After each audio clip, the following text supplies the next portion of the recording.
오늘 저는 여러분과 함께 심는 대로 거두리라는 제목으로 은혜를 나누고자 합니다. 4월은 종자를 심는 시기입니다. 농부들은 여러 가지 종자를 심고 그것을 거둘 것을 기대하고 수고를 합니다.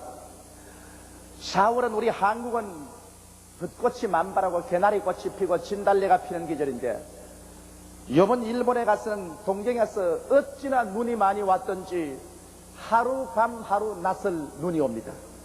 그래서 저는 동경이 한국보다 따뜻할 것으로 생각하고 여러 모습을 가져갔다가 새우가 되고 말았었습니다. 그런데 한국에 오니까 이처럼 화창하고 꽃이 피고 참 좋습니다. 여러분, 4월에 부지런히 나가서 논 갈고 밭 갈고 모짜리 만들고 씨를 뿌리지 않은 농부는 가을에 가서 아무것도 거둘 수가 없습니다. 4월에 나가서 부지런히 심는 사람은 가을에 풍성한 수확을 얻을 것을 기대하고 나가는 것입니다. 신앙도 그와 같습니다. 믿음의 씨앗을 심지 않고 하나님의 축복을 기대할 수는 없습니다. 우리는 모두 필요한 믿음의 씨앗을 심고 하나님의 기적을 기대해야죠.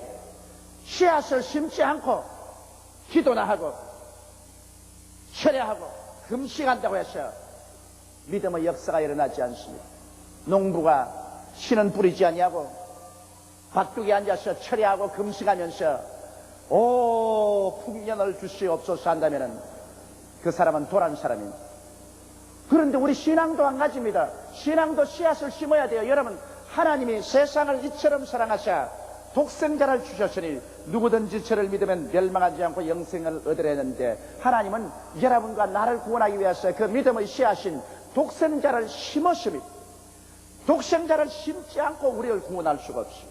예수 그리스도를 믿음의 씨앗으로 하나님이 심어서, 그래서 예수를 믿음으로 구원의 추수를 거두게 하신 것입니다. 하나님도 믿음을 우리에게 보여주실 때 그 아들을 심음으로 구원으로 보여주셨는데, 하물며 우리의 믿음이야 믿음의 씨앗을 심지 않고 믿는다고 할 수가 있나요? 아브라함은 믿음의 조상이라고 했는데 아브라함은 그 믿음에 실패도 하고 성공도 했습니다.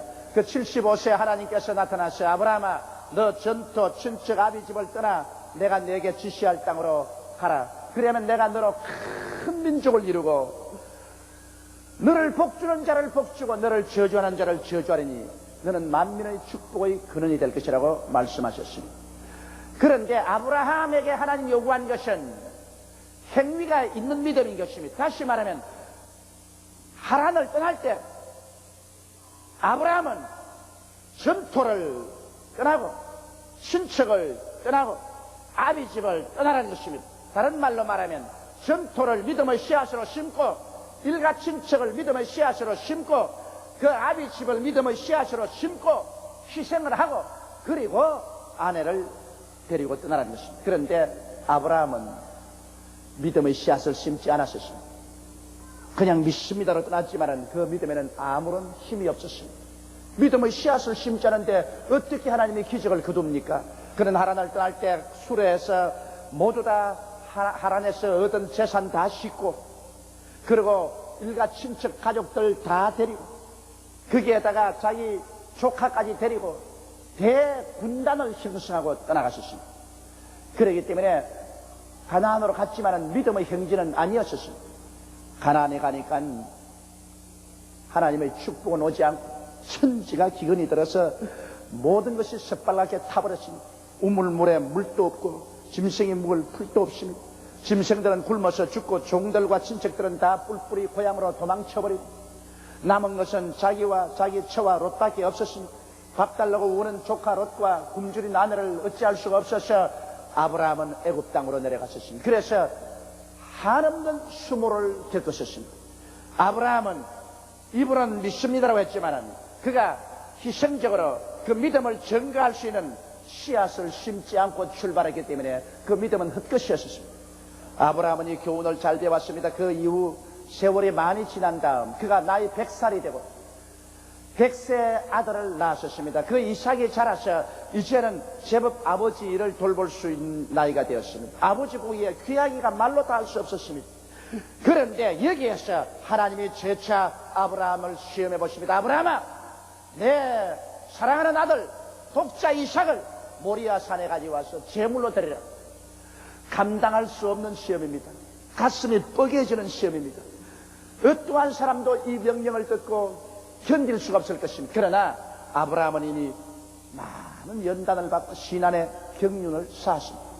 믿음의 씨앗을 심지 않고는 하나님 앞에 아무리 믿는다고 부르짖어도 그것이 헛된 것을 알고 있었습니다. 그래서 하나님께서 아브라함을 축복해 주시기 위해서 그 외아들 이삭을 믿음의 씨앗으로 각을 떠서 장작불 위에 얹어 불로 태워 제물로 드리라고 하니 순종 안 할 수가 없습니다. 아브라함은 그 아들을 데리고 나무도 불도 칼도 가지고 사흘길을 걸어서 모리아산에 올라가서 제단 만들고 그 아들을 붙잡아서 묶어서 제단에 얹고 칼을 들어 그 아들을 잡아서 하나님 앞에 믿음의 씨앗으로 심으려고 했었습니다. 그럴 때 하나님의 천사가 하늘에서 외쳐 말하기를 아브라함아 아브라함아 내 외독자 이삭에게 손대지 말라. 내가 내 아들이라도 애끼지 아니하고 내게 내놓았으니 정말 하나님을 사랑하고 믿는 줄 아노라. 그러므로 내가 나를 가리켜 맹세하노니 내가 내게 복주고 복주며 너를 번창케 하고 번창케 하라고 말씀하십니다. 여기에서 아브라함의 믿음은 완성된 것입니다. 아브라함은 자기 믿음을 그의 외독자 이삭을 바침으로 확실하게 증명한 것입니다. 사랑이란 증명되어야 됩니다. 믿음이란 증명되어야 됩니다. 증명되지 않은 사랑이나 증명되지 않은 믿음이란 그것은 헛된 것입니다. 여러분 구약시대 믿음의 씨앗을 심은 대표적인 인물인 사렙다의 과부를 한번 알아보십시오. 이스라엘이 아합 왕 시기에 하나님을 거역하고 버리고 바알신을 섬겼습니다. 그 결과로 하나님이 진노하사 엘리야 입을 통해서 3년 6개월 동안 비가 오지 않은 것을 선언했었습니다. 그러자 한 해가 한 발이 나서 천지가 불탔습니다. 두 해째 한 발이 극심하고 세 해째 되니까 농산물은 하나도 없습니다. 물은 다 말랐었습니다. 백성들은 굶주려 죽고 천지가 지옥같이 변했었습니다. 그럴 때 사렙다의 한 과부가 있었는데 그 과부도 이제는 먹을 것 다 떠났습니다. 이제는 밀가루 한 움큼과 병에 기름 조금밖에 없어 마지막 과자 하나 구워서 그 자식하고 나누어 먹고 죽으려고 했습니다. 그 과부는 너무나 못 먹어서 피골이 상접하고 새카맣게 탔습니다. 그 아들은 단백질 부족으로 배가 남산만치 부어오르고 뼈와 가죽만 남았습니다. 그런데 여기에 그동안 잘 먹고 물을 잘 마셔서 살이 찌고 혈색이 좋은 엘리야가 갑자기 나타났었습니다. 이 과부가 밖에 나가서 마지막 떡을 구워 먹기 위해서 나무를 줍는데 그 앞에 나타난 엘리야는 말했습니다. 당신은 무엇 하느냐? 예, 이제는 밀가루 한 움큼과 기름 조금 있어서 최후의 빵을 만들어 내 아들과 나눠 먹고 죽으려고 합니다. 그래, 그건 그렇게 하거니와 너 가서 그 밀가루와 기름으로 빵을 만들어서 물 한 사발하고 내게 가져오너라. 그래서 내게 먹고 마시게 하면 야훼께서 말씀하시기를 이 가뭄이 끝날 때까지 너 밀가루통에 밀가루가 끊어지지 아니하고 기름병에 기름이 사라지지 아니하리라. 여기에서 하나님께서는 가혹한 것을 요구합니다. 보십시오. 엘리야는 그동안 하나님께서 가마귀를 시켜서 늘 떡과 고기를 몰고 와서 먹고 마시게 했었습니다. 그래서 그런 살찌고 혈색이 좋았었습니다. 이제 극히 궁핍한 사렙다의 과부에게 와서 그가 마지막 먹고 죽으려고 하는 과자를 요구했었습니다. 이것은 무엇을 의미합니까? 하나님께서는 극한 가난 중에서라도 말할 수 없는 궁핍한 중에라도 하나님 앞에 믿어서의 씨앗을 심어야 기적을 베풀어 줄 수 있다는 것입니다. 내가 이번 일본에 가서 일본 성도들에게 11조를 내라고 강조를 했습니다. 일본 성도들은 대개 11조를 안 내요. 11조를 안 내기 때문에 일본 교회가 하나님의 축복을 받지 못하고 하나님의 기적이 일어나지 않는다고 말했습니다. 그러자 목사님 한 분이 나와서 내게 이런 말을 합니다. 조 목사님, 일본 성도는 한국 성도하고 다릅니다. 다르긴 뭐 달려요? 일본이 한국 사람보다 훨씬 잘 사는데. 아니, 그렇지가 않습니다. 예를 들어 말하면 우리 일본 성도 한 사람이 50만 엔 월급을 받으면 월급과 제 공과금을 다 떼고 나면은 세금 뗀 월급은 한 30만 엔 됩니다. 이걸 집에 가져와서 그 다음 여러 가지 집세나 뭐 전기 수도세 다 내고 나면은 결국 먹고 살기도 빠듯합니다. 그런데 어떻게 11조를 냅니까? 그래서 내가 웃었습니다. 여보, 농부가 먹을 것이 없다고 해서 종자 씨앗까지 다 먹어버리면 명년에 안 심으면 명년에 아무것도 거두지 못합니다. 당신네들은 매달마다 종자 씨앗까지 다 먹어버리는 것이죠. 그건 변명이요. 사렙다의 과부가 지극히 어렵고 말로 다 할 수 없는 궁핍한 가운데 마지막 하나 빵조차도 하나님께서 믿음의 씨앗으로 내어 놓으라고 할 때 이 여자는 극한 가난 중에서 믿음의 씨앗을 심었습니다. 이 여자가 그 떡을 만들어서 엘리야에게 가져오니 그 아들이 치맛자락을 잡고 울고 몸부림치면서 엄마 나 배고파 죽는다, 내게 그 떡을 달라고 해도 그 우는 어린아이를 뿌리치고 사렙다의 과부는 마지막 빵을 극한 가난과 어려운 환경에서 하나님의 종에게 믿음의 씨앗으로 심었습니다. 그게 비교하면 현재 당신네들이 사는 것은 화찰나는 것이요. 어디에 그런 변명을 합니까? 그런 변명을 하고 있는 이상 당신네와 당신네 교회와 안 믿는 사람들은 구원받을 수 있는 여지가 없습니다. 제가 그런 말을 했습니다. 여러분, 사렙다의 과부는 극한 가난 중에서 그는 하나님 앞에 믿음의 씨앗을 심었습니다. 그 결과로 하나님께서 그 믿음에 감동하시고 하나님 문을 여시고 기적을 베풀어 주셨습니다. 사렙다의 과부는 그 가뭄이 지날 때까지 밀가루통에 밀가루가 끊어지지 아니하고 기름병에 기름이 마르지 않으셨습니다. 그들은 가뭄이 다 지날 때까지 잘 먹고 살 수가 있은 것입니다. 오늘날 또 하나님께서는 여러분과 나의 믿음의 씨앗을 보시고 난 다음에 역사하시지, 우리가 믿음의 씨앗을 심지 않은데 하나님께서 수술을 거두게 한다면 그 하나님은 우주의 법칙을 어기는 하나님. 성경은 말하기를 사람이 무엇으로 심든지 그대로 거두리라고 말씀하셨으며 적게 심는 자는 적게 거두고 많이 심는 자는 많이 거둔다는 것이 옳다고 말씀한 것입니다. 그러므로 이것은 하나님의 법칙인데 심지도 않은 사람에게 하나님이 거두게 해준다면 이것은 하나님 자신의 법칙을 무시하는 것이라는 것입니다. 우리가 두 번째 신약시대의 기적도 한번 보십시다. 예수님께서 벳세다 광야에 나가셨을 때입니다. 남자만 5,000명, 부녀자 합치면 수만 명이 모였었어요. 예수님께서는 오늘날 우리가 말하는 소위 형식적이고 의식적인 말씀을 전하지 않으셨습니다. 여러분, 예수님은 구주입니다. 예수님은 실제로 우리를 도우러 왔습니다. 실제로 죄인의 죄를 지금 용서하고, 지금 귀신을 쫓아내고, 지금 병든 자를 고치고 죽은 자를 살리고 앉은 병이를 일으키며, 지금 고통스럽고 괴로운 자에게 평안을 주시고, 지금 배고픈 자를 먹여주셨습니다. 성경은 말씀하시기를 예수 그리스도는 어제나 오늘이나 영원토록 동일하다고 말씀하셨습니다. 너희 두세 사람이 내 이름으로 모인 곳에는 나도 너희 가운데 있겠다고 말했었습니다. 그러므로 오늘날 또 참 예수 그리스도는 형식과 의식의 기독교를 전파하는 것이 아닙니다. 살아계셔서 우리 사람들을 사랑하셔서 죄는 미워하나 죄인은 용서하며, 병은 미워하나 병자는 사랑해서 고쳐주며, 귀신은 대적하나 미친 자는 고쳐주며, 죽음은 미워하나 죽은 자는 영생을 주며, 고통과 괴로움을 미워해서 주님 그를 대적하나 그 고통에 빠진 사람을 사랑하고 불쌍히에서 건져주는 좋은 하나님이 바로 우리 주 예수님이신 것입니다. 예수님 말씀하기를 도적이 오는 것은 도적질하고 죽이고 멸망시키려는 것뿐이요 인자가 온 것은 양으로 생명을 얻게 하되 더 풍성히 얻게 하려 왔다고 말씀한 것입니다. 이 예수께서 광야에서 사람들을 살리는 일을 하며 사람들은 심취해서 시간 가는 줄 몰라셨습니다. 예수님께서 말씀 그치시고 병 고치는 것을 거쳤을 때는 이미 서산에 해안 뒤에 내렸습니다.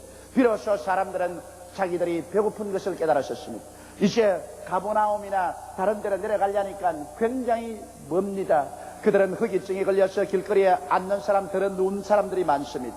예수님께서는 제자들 중에서 빌립을 불러주셨습니다. 빌립아, 저들이 가다가 길거리에서 기절하는 건 내가 원치 않는다. 저들에게 먹을 것을 주라. 빌립은 예수님의 말씀을 듣고 다른 제자들과 함께 나와서 의논해보니 얼토당토하는 일입니다. 이 많은 군중이 광야인데 이들을 먹일 만한 돈도 없고 돈이 있어도 이들을 먹일 만한 떡을 살 곳도 없고 시간도 이미 해그름입니다.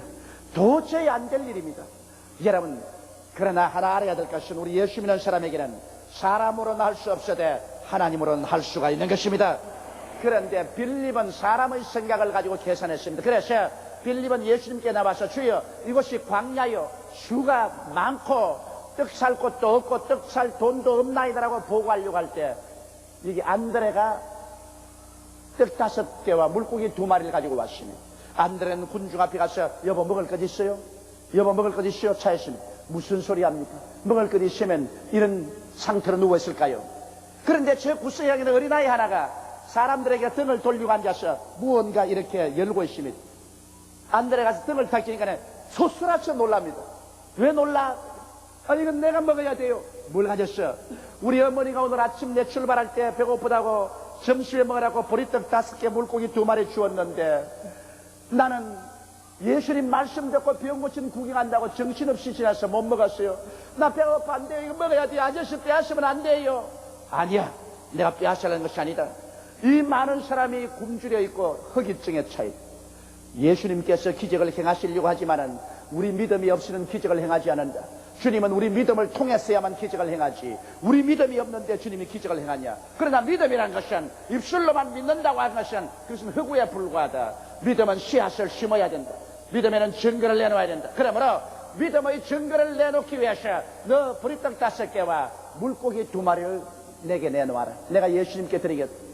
이 소년은 결정을 해야 되겠습니다. 배가 고프고 자기는 궁핍합니다.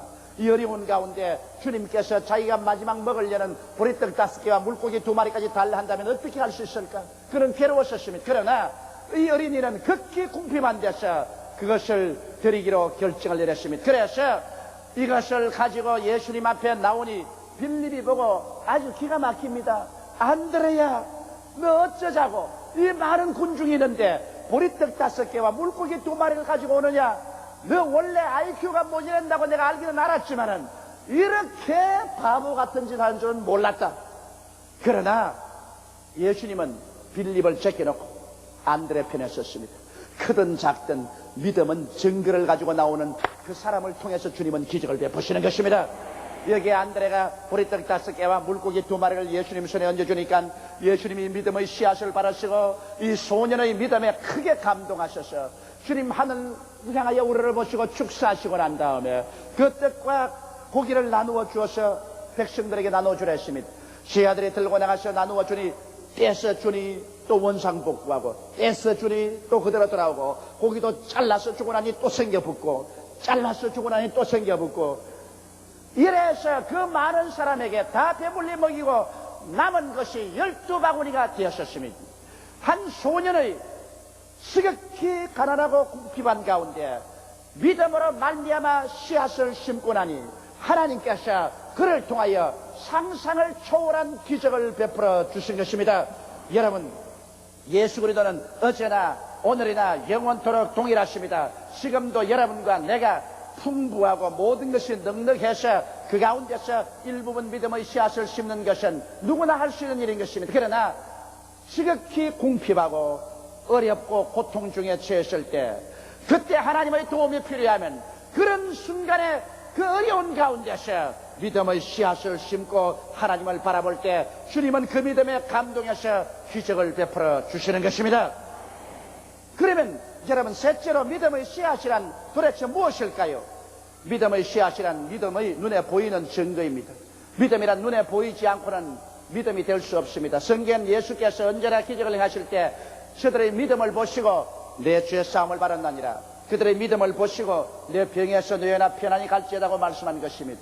믿음이란 속에 감추인 것이 아니라 눈에 보여야만 믿음이 되는 것입니다. 그러므로 믿음의 씨앗이란 눈에 보이는 믿음의 증거인 것입니다. 오늘 너무나 많은 사람들이 속으로만 예수 믿고 입술로만 믿는다고 말하면서 믿음을 증거로 보이지 않습니다. 행위로 나타내지 않습니다. 그렇기 때문에 그 믿음은 죽은 믿음이 되고 효과가 없습니다. 오늘날 그러므로 우리는 말로만 믿지 말고 행동으로 믿어야 되고, 그 행동으로 믿는 것이 바로 믿음의 씨앗인 것입니다. 믿음의 씨앗은 좋은 형편에서만 드리는 것이 아니라 형편이 극히 어려울 때 드리는 것이 진실로 믿음의 씨앗인 것입니다. 이것이야말로 용기와 믿음이 없이는 그 어려운 형편에서 믿음의 씨앗을 드릴 수 없습니다. 그런 것이 진실로 믿음의 씨앗이 되는 것입니다. 그 믿음의 씨앗이란 어떤 종류가 있나요? 믿음의 씨앗이란 물질만이 아닙니다. 물질도 될 수 있고 시간도 될 수 있고 노동도 될 수 있습니다. 돌아가는 많은 과부들에게 의복을 만들어서 입혔습니다. 그것이 그에게 믿음의 씨앗이 되었습니다. 도로가가 병들어 죽었었을 때 과부들이 베드로를 청하며 베드로가 와서 다락에 올라가서 기도하고 도로가가 평생에 믿음의 씨앗을 쌓아놓은 것을 알고 그 믿음을 통해서 기도하고 돌아가야 일어나라고 말하니 그런 눈을 떠서 일어나고 말한 것입니다. 고넬료는 많은 기도와 구제가 믿음의 씨앗이 되었으며 천사가 나타나서 말하기를 고넬료야, 내 구제와 믿음이 하늘에 상달되고 하나님 아버지께 기억한 바 되었으니 사람을 보내어 욥바의 피장 시몬의 집에 있는 베드로를 청하라. 그가 구원에 대해서 말씀해 주겠다는 것입니다. 이러므로 오늘 하나님의 성령께서 여러분에게 지시하는 대로 믿음의 보이는 증거로서 물질도 좋고 시간도 좋고 노동도 좋고 물질의 씨앗, 시간의 씨앗, 노동의 씨앗을 심고 기적이 일어날 것을 기대하는 여러분 되시기를 주님의 이름으로 축원합니다. 도대체 보이는 믿음을 가지고 주님께 나오는 것이 믿음의 씨앗이 되는 것입니다. 그 믿음의 씨앗을 어떻게 드릴까요? 믿음의 씨앗은 인색함으로나 억지로 말해야 됩니다. 내가 인색에서 발발 떨면서 씨앗을 심든지 사람이 심으라는 건 억지로 심으면 이것은 하나님 앞에 받음직한 믿음의 씨앗이 되지 못합니다. 믿음의 씨앗은 즐거움으로 들고 자원하는 마음으로 드려야 됩니다. 그렇기 때문에 우리 교회에서 헌금 드릴 때 박수를 치고 드리는 이유가 그게 있습니다. 어떠한 사람들은 저보고 비난해요. 헌금 드리기 전에 박수한다고. 나는 박수하는 이유가 있습니다. 우리가 무엇이든지 즐거울 때 박수합니다. 슬플 때 박수 치는 사람 보았습니까? 슬픈 사람은 눈물을 흘리고 고개를 떨어 그러지 박수하지 않습니다. 즐거운 사람이 박수를 합니다. 그러므로 우리가 하나님께 물건을 드릴 때 우리는 믿음의 씨앗을 드리는 것이기 때문에 즐거움으로 자원한 마음으로 드리기 위해서 박수를 치는 것입니다. 이건 성수에 어긋나지 않습니다. 이렇게 해서 우리가 믿음의 씨앗을 드릴 때 즐거움과 자원한 마음으로 드려야 될 것입니다. 그러면 믿음의 씨앗을 심고 난 다음에 어떻게 해야 될까요? 하나님의 기적이 일어날 것을 기대해야 됩니다. 어떠한 사람들은 말합니다. 하나님께 드리고 난 다음에 받을 것을 기대하는 것은 좋지 못하다. 이기주의다. 그렇게 말합니다. 여러분, 그러나 이건 이기주의가 아닙니다. 농부가 씨를 심고 난 다음에 추수할 것을 기대하지 아니하고 그저 재미로 뿌려보는 거야. 그렇게 말한다면 그 큰일입니다. 농부가 씨앗을 뿌릴 때는 반드시 추수할 것을 기대하는 것처럼 우리도 믿음의 씨앗을 심을 때 반드시 거기에 상응하는 하나님의 기적이 일어날 것을 기대해야만 되는 것입니다. 성경에는 주라 그리하면 돌려줄 것이니 곧 후에 되어 눌러서 흔들어서 넘치게 해서 안겨주리라고 말씀하신 것입니다. 사람이 무엇으로 심든지 그대로 거두리라고 성경에 말씀했기 때문에 우리들은 믿음의 씨앗을 심고는 하나님의 기적이 일어날 것을 기대하는 믿음을 유지해야만 되는 것입니다. 그리고 환경을 바라보고 낙심하면 안 됩니다. 사람의 환경이란 별로 좋아지는 것보다도 나빠질 때가 많습니다. 시선한 바람이 불고 고통이 다가오더라도 환경을 바라보지 말고 여러분이 믿었었으면 하나님께 기적을 기대하고 하나님을 여러분의 삶의 자원으로 삼고 마음이 긍정적이고 적극적이며 창조적이고 생산적인 마음의 태도를 가지고 항상 감사하면서 기다려야만 되는 것입니다. 마음이 그만 부정적이 되고 낙심이 되어서 모든 것을 포기해버리면 그 사람은 믿음의 씨앗을 심어놓은 것이 잡초가 무성이 나서 그만 헛되고 마는 것입니다. 그리고 우리가 하나님 앞에 믿음의 씨앗을 심고 난 다음에는 기다릴 줄 알아야 되는 것입니다. 여러분, 씨를 심어놓고 난 다음에 당장 씨가 안 난다고 해서 밭을 갈아엎어버리면 그 사람 아무것도 거두지 못합니다. 제가 꼭 국민학교 때 한 것과 같습니다. 아버님께 내가 부탁을 해서 고구마 심을 때 한 고랑을 내게 달라고 하셨습니다. 그래서 내 고랑을 만들어서 고구마 줄기를 갖다가 심었습니다. 그러고 난 다음에 매일같이 학교 갔다 와서 뽑아봅니다. 한마나 시간하고 고구마가 자라는가 싶어서 일주일을 뽑아서 보고 심고 뽑아서 심고 하고 나니까 나중에는 바짝 말라 죽어버리고 그의 고구마 하나도 나는 캐지 못했었습니다. 심었으면 그 다음에는 하나님께 맡겨버려야 돼요. 하나님께서 비를 주시고 햇빛을 주시고 또 땅에서 하나님이 생산작용을 해서 고구마가 태어나게 하는 것입니다. 성경에 바울이 뭐라고 말했습니까? 나는 심고 아볼로는 물을 주었으나 자라게 하시는 하나님이시라고 말씀하신 것입니다. 심었으면 하나님께 맡기고 줄기차게 기다리면 하나님께서 반드시 나게 만들어 주시는 것입니다. 행함이 없는 믿음은 죽은 믿음입니다.